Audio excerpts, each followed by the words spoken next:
मृत्युञ्जय परेशान जगदाभयनाशन तव ध्यानेन देवेश मृत्यु प्राप्नोति जीवति वन्दे ईशानदेवाय नमस्तस्मै पिनाकिने अतीव ध्यातरूपाय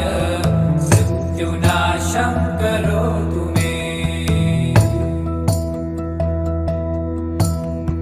नमस्तस्मै भगवते कैलासाचलवासिने